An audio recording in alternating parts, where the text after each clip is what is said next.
the founder of Moonshot, the Mooney Gang czar, the Mooney Gang god, my boy Kenny McAndress. What's up, dude? What's going on, fellas? How we doing? Beautiful. Good to see you. Doing like, fantastic, Kenny. Are you in a live after party right now? You look like you're the Dude, lights and the. We've got like 50% of the new studio set up. That's why I've got you can't really see the screen, but most of my wall decor is on the ground right now, but I had to at least get the lights set up and make it look like I kind of know what I'm doing. Is your new studio a discotheque? Are the chain smokers there? Yeah. Are they there? Are they at your house? They are, yeah. Actually, I'm doing a pod with them right after I wrap up with you guys. So let's make this quick. All right, Kenny. I know. We're bringing you on here because you're the NFL god, but you're also a total golf addict and golf gambling junkie too. So I know you want to throw out some bombs. Dude, I'm more excited to talk golf than I am Super Bowl. I know you are. It's crazy. I'm full in on golf mode now. I'm excited for the NFL to be over so I can really full send it. But I'm having more fun betting golf, to tell you the truth. All right. Well, I already kind of teased and talked about how how together we joined forces, our Discords, and we attacked the hell out of FanDuel round 1 last week. But oh yeah, so that was fun. But talk about the waste management. I know you want to just start slinging names and getting thoughts. So hit us. All right, yeah, we'll go there. So, look, we've seen a stretch of just absolute moonshots. Yeah. Oh yeah. Yeah, just to start the year. Good for your brand for sure. If there's a 20 where it's not going to happen, I feel like we might see that correct this week, just because of the top of the board. I mean, you look at the the experience that Scheffler's had here. I feel like it's ripe for a little chalk, but. By the way, Scheffler was positive in putting for the event for the 3 rounds at Pebble this week. I know. I saw that. It's pretty wild. But that could be bad. The good news is that waste management, you can suck at putting. I'm not even I'm completely disregarding putting for this. So look, for the spirit of trying to find some bombs to keep that streak going.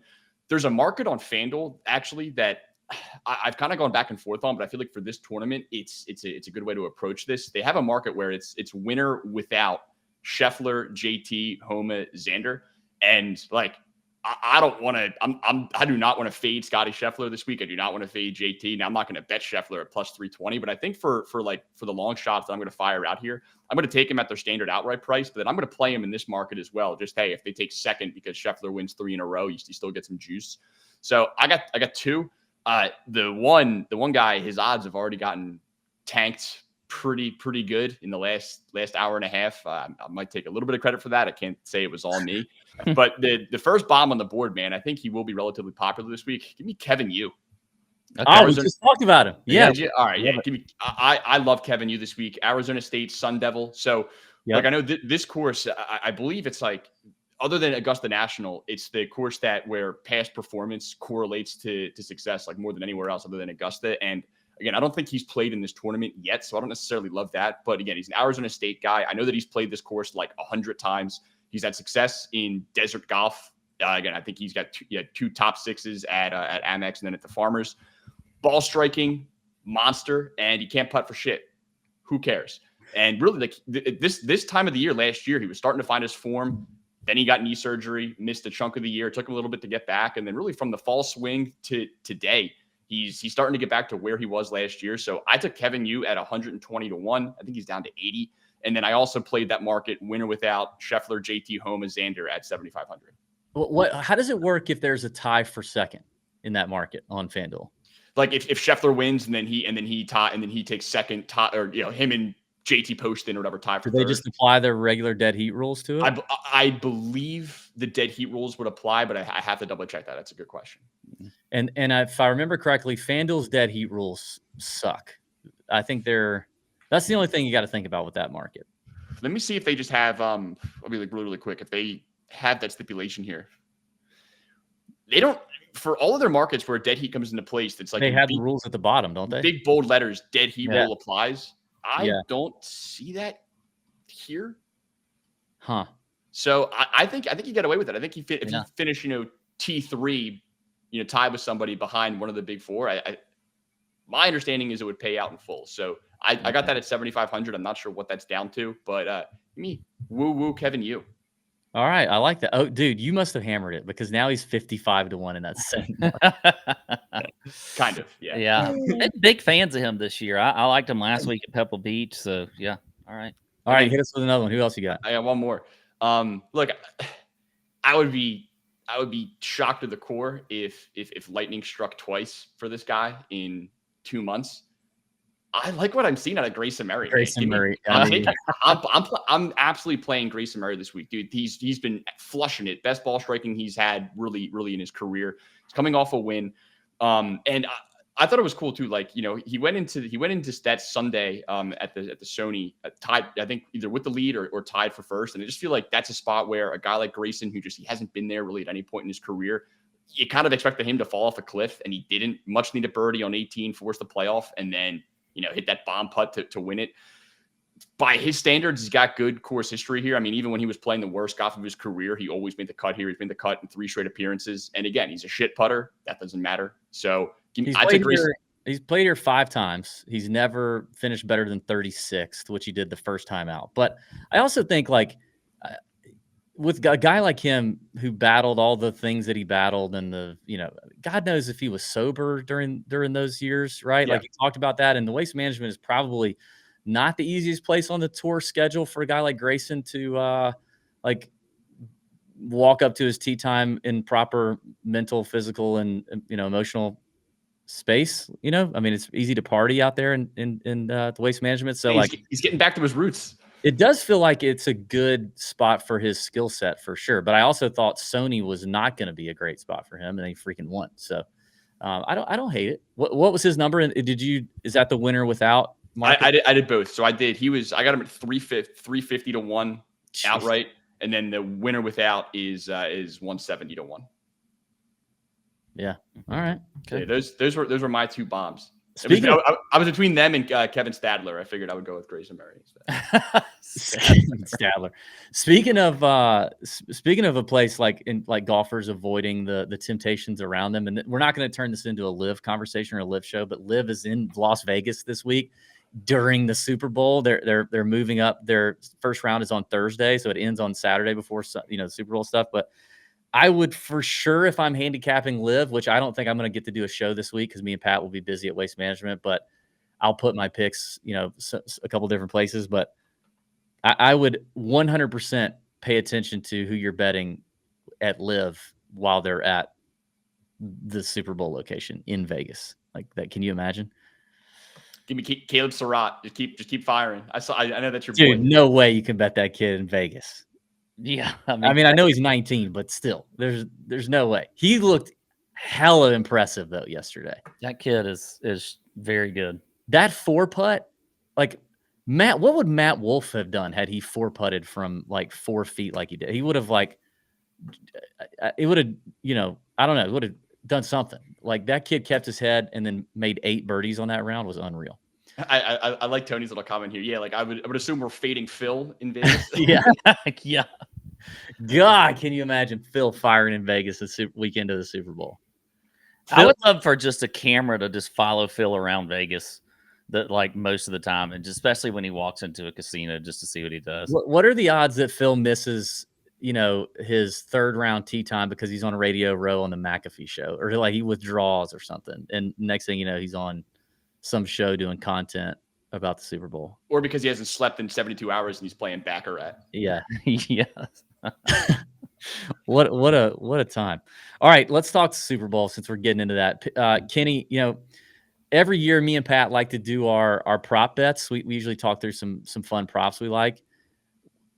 I think some years have been better than others, like most years gambling. I think last year was a little bit of a down year for me personally, at least on the prop bets. I have 6 props that I like. I don't know if Pat has anything prepared. He's been gallivanting in Arizona already all weekend. Yeah. But I want to let you start, Kenny, and then I'll kind of button it up because you probably know what you're talking about, and I'm just an idiot throwing at weird props. But hit me. You're not an idiot. It's okay. Yeah, I'll say this, man, from a prop betting standpoint, like the playoffs in general, and then especially the Super Bowl, it's far more difficult, I think, to bet on props in this game than it is during the regular season. There's just less of an edge everywhere. I feel like the margins are just like razor thin. Like the books have these numbers down to a science. And yeah, it's pretty rare to find that, that long shot TD score. Like even the third, fourth wide receivers, I feel like their TD prices are kind of nuked to oblivion. So it's, it's the same way we do it when we bet on Goff. Like we hate betting chalk, and for touchdown scorers, the NFL, I mean, I rarely do it. And I kind of broke that exception in last year's Super Bowl. It's probably the last really good NFL bet that I've hit. I've got it behind me here. We had Jalen Hurts touchdown, 2 touchdowns, 3 touchdowns last Super Bowl. It definitely took the sting out of my Eagles loss, just a little bit here. But it's definitely tough. So I've got a list of just, I would say, some simpler ones. Then we can maybe get into some of the fun stuff. But to start, like I think it's going to be I think there's a good chance we see just the Christian McCaffrey masterclass. Again, he's gotten like around 20 carries last 2 games, and those both were in trailing game scripts against Green Bay and then against Detroit. I think they're going to just rely on him as heavily as humanly possible. The Chiefs have done a really good job this year of just essentially shutting down number 1 wide receivers. I mean, you look, I mean, it's really hard for a number 1 guy to go off against this defense. They get really creative defensively. They'll have Snead, probably Shadow Ayuk for a good portion of the game. So I just think it's going to be even more McCaffrey, and that's a lot to say because you're already getting a lot of McCaffrey on a regular basis. So like, to keep it simple, I just like his 100+ rush yards. It's annoying. Like an hour ago, this was plus 155 on DraftKings. It's, I think, already down to plus 122. But to keep it very simple, I'm going to be pretty heavy on Christian McCaffrey. For like one other San Fran prop, again, I'm not going anywhere near Brandon Ayuk. So the next rational pivot there would either be Debo or Kittle. And I think the Kittle number is pretty generous, 47.5 receiving yards on FanDuel. So McCaffrey rush yards, Kittle receiving yards are the 2 on the San Fran side that I would start with. On the Kansas City side, it's ugly, but Marquez Valdes-Scantling continues to play more and more snaps and run more routes than even he was running during the regular season. And just look, this Chiefs wide receiver core outside of Rashee Rice, and again, I know Kelsey's not a receiver, but their pass catchers have been just criminally unreliable this year. They led the NFL in drop passes. MVS was a big part of that, and he's dialed it in the last couple of weeks. And his number is pretty generous. I mean, again, he's their deep ball guy. And that's probably the biggest weakness on San Fran's defense is just receivers on the perimeter. Like they will give Mahomes looks to throw the deep ball. And if he's throwing a deep ball, it's going to Marquez Valdes-Scantling. So I like Valdes-Scantling longest reception over 13.5 receiving yards. Again, I think his standard receiving line is like 19.5. I'd rather play the longest reception at 13.5 because there's a good chance he catches 1 ball and it's a long one. So I did that. And then unfortunately, this is only on Bet365. It's so annoying. This is like my favorite market in the world, and I wish more books had it. But you can do alternate longest reception. So I did Valdes-Scantling longest reception over 30+ yards, plus 375 on 365. I like a lot. Nice. Okay. All right. What about your fun ones? McCaffrey to score the first TD and the last TD plus 2,200. I think has some juice to it. I don't know if I'm gonna get there, but again, if I'm gonna be on the McCaffrey train, I think that's a fun way to really juice him up. And then I just maxed out what you could do for an SGP on DraftKings. That was McCaffrey 120+ rush yards and 2 TDs at plus 675. Again, that was plus 850 when I thought we were going live at 10. So shame on you for kicking me to the back. Well, we were waiting on Pat to wake up there in Arizona 2 hours. Yeah, exactly. All right, Pat, do you have any bets prepared or no? I have one I wanted to ask about, and this is definitely kind of a little bit of a novelty prop. Well, not really. If you think about these teams, and they both have really good defenses that are playing good, the first drive for either one to punt is plus money around plus 130. I feel like early on in the Super Bowl too, you're kind of feeling each other out a little bit. You're not getting too risky on your plays. What do you think either one on the plus money for a punt? Any thoughts on that? Is that something you ever look at?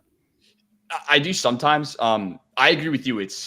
These are 2 really, really, really good defenses, and just for the game itself, I mean, I haven't played it yet, but I do lean the under. I think both teams are going to rely more on the running game because it matches up better.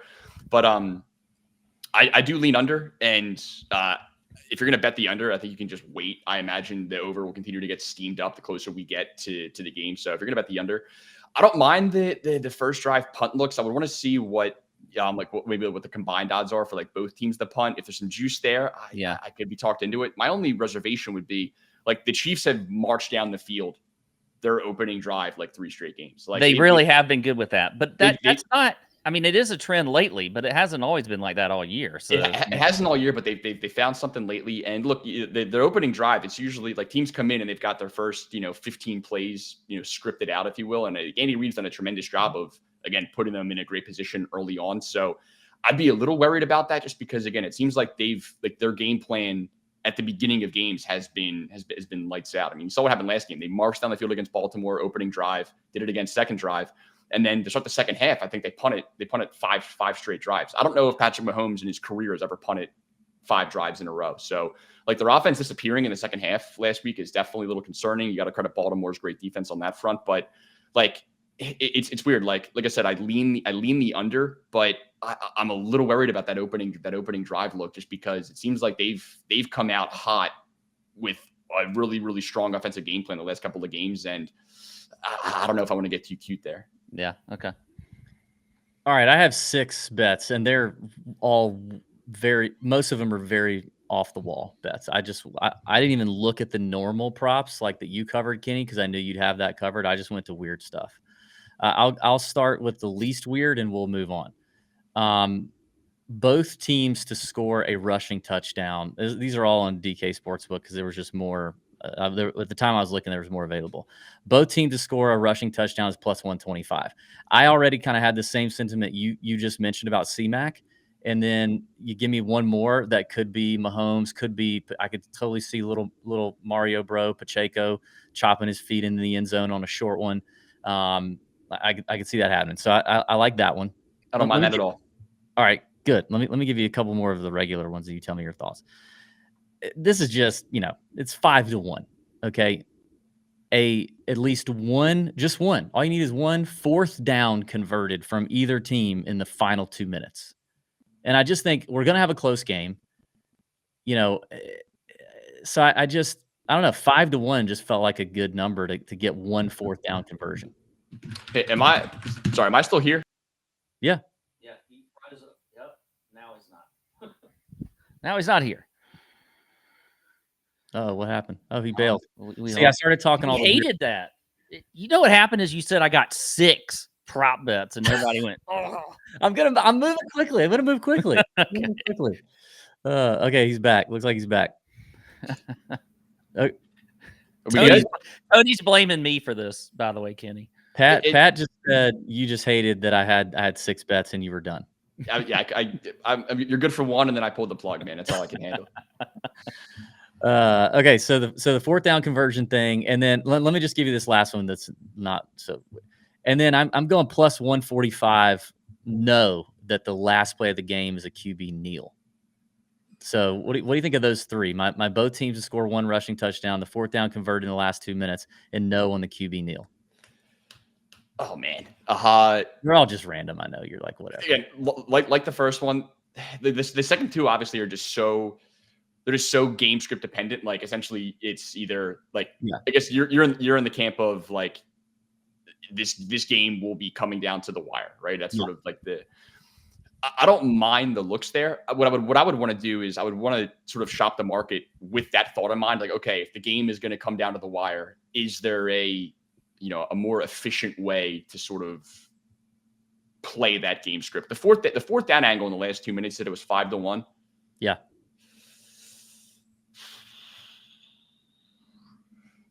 Oh man, I don't think 5-1 is enough juice for me because it's like you need it to be a a close game with one team driving, and you need them to get the 4th down, and then you need them to convert the 4th down. So at 5-1, I don't hate the idea. I just feel like I feel like I need more juice there. Okay, now I realize I actually have 2 bets left. I only have 5, not 6. But I'm going to save the one I'm most confident in for last. Here's one. Did you know that DraftKings has a Taylor Swift section of bets, a Swifties section? Shocker. Shocker. Oh, They my have a goodness. Swifty section. And I will say, this is clever. There's like 15 bets, and the bets are named after her like songs and albums. And I am not a Taylor Swift fan whatsoever. What? So I'm not.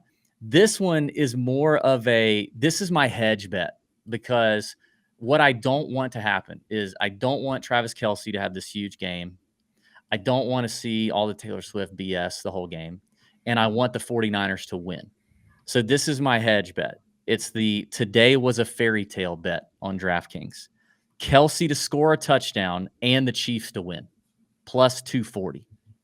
If you're gonna bet the Chiefs, I think that's a fine way to do it. Yeah. So it's just my hedge, because I don't want them to win. So if they don't win, I'm happy. If they win and this happens, which it probably will, then I'm okay. Let me just manually build that real quick and just see what are you getting that at? Plus 240. Yeah, it's like if you build it on DraftKings, it's shittier. If you build it on another book, it's like plus 230. So you're getting a little bit of juice there.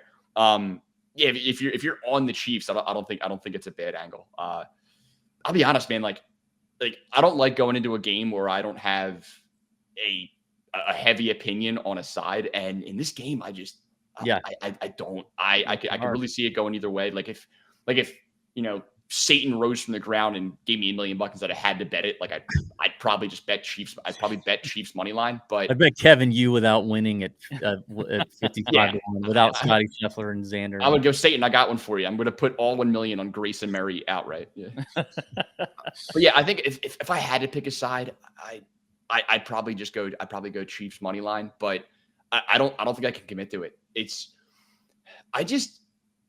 weird, man. Like I feel like just both teams, like there was just so much across the NFL. There was so much bad football this year, like across the board. There was just a lot of bad football this year.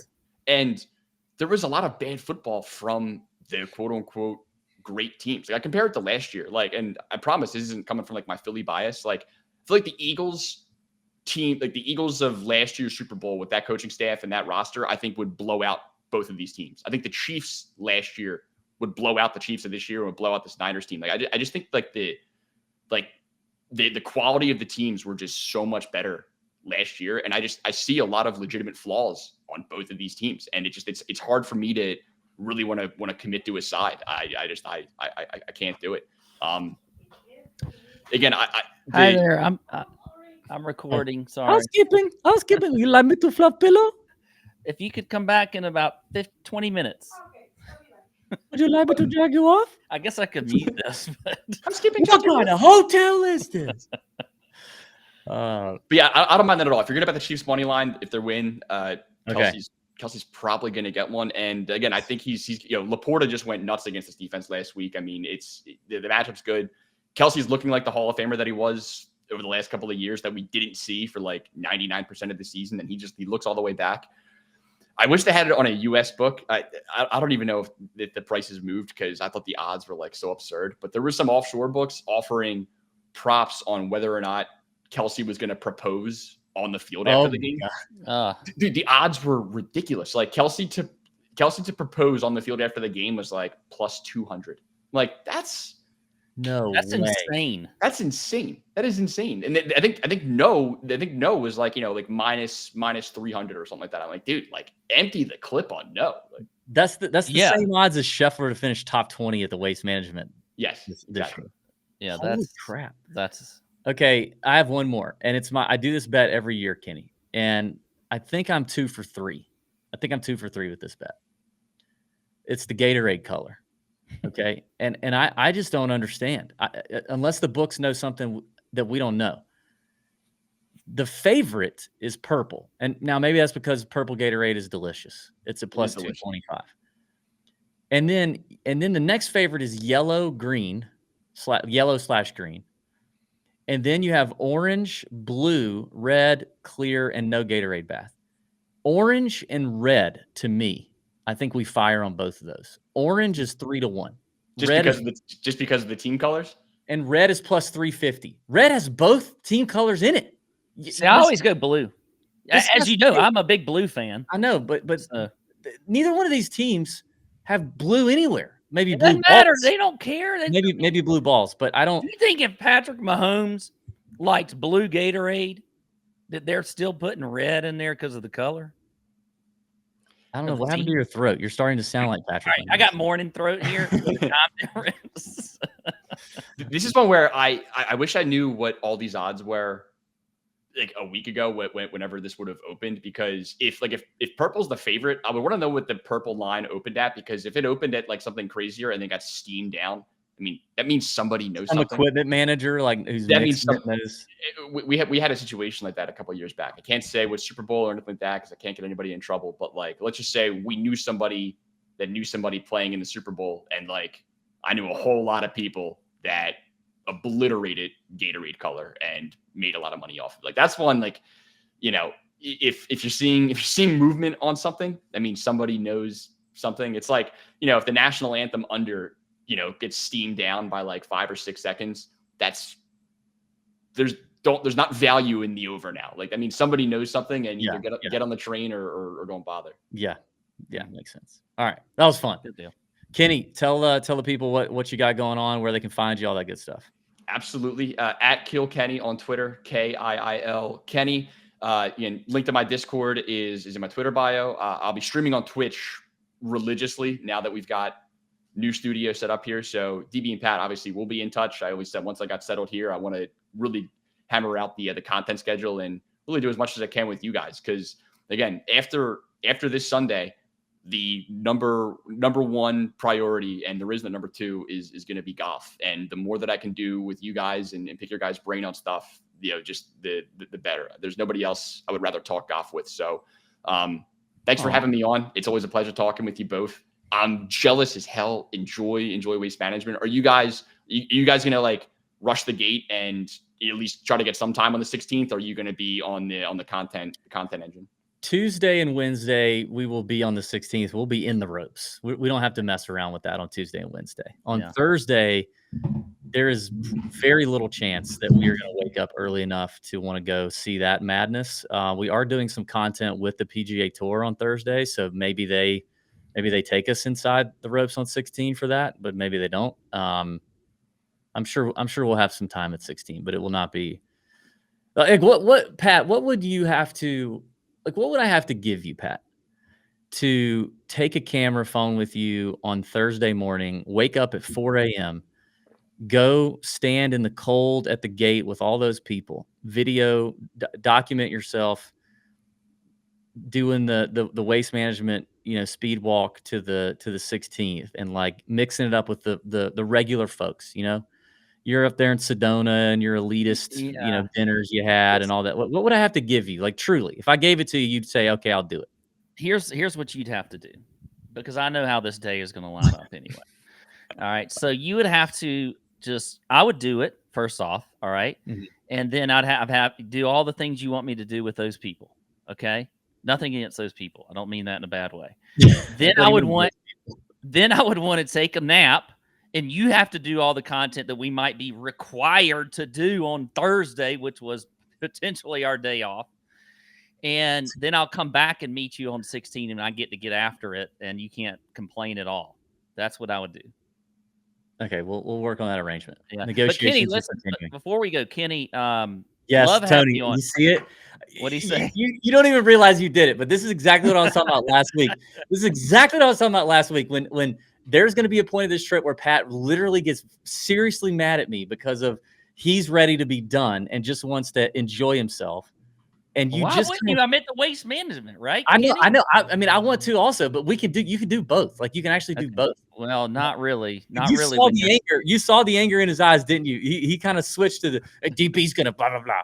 In this hypothetical made up scenario situation that you just presented him, DB, Pat, he even had the head shake. In the afternoon, I am going to take a nap, and you can record the rest of the stuff that we're supposed to. Yeah.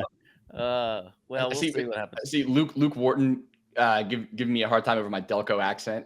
Luke, I'm going to remember that, my friend. And Chris, we got the new camera, baby. It just you got it. It's a work in progress. Ignore the chat. I have to learn how to do that, Kenny. But first off, Kenny, appreciate you coming on. One of these days, especially if we're going to be doing more stuff, I'd like a better direct contact for you. Maybe, I mean, we don't have to, like I message you on Discord and And that's all the contact I have with you, because DB holds everything in. He won't put me on any kind of messaging system that's maybe a phone or something with you. So maybe this year, if we're doing some more golf stuff, I don't have to DM you on Discord or something or whatever. So Pat, I will give you my fax number and we will be in touch, bro. Perfect. All right. A facsimile. I'll send you a facsimile. A facsimile. A facsimile. Here you go, Pat. You know what? I'm just going to do this. I'm going to do this for you. That text is for you, Pat. That's you and me and Kenny. Oh, sweet. Yeah, especially this week. It's awesome, by the way, being in a legal state. I feel like it's like a whole new world's open. For gambling or for weed? No, well, both, I guess. All right, Kenny, thanks for joining us, man. We appreciate it. Thanks, everybody, for watching. We're going to have a great week. I'm going to go get on an airplane, go to Arizona, meet my boy Pat. Bend over your bookies, people. See ya. Out.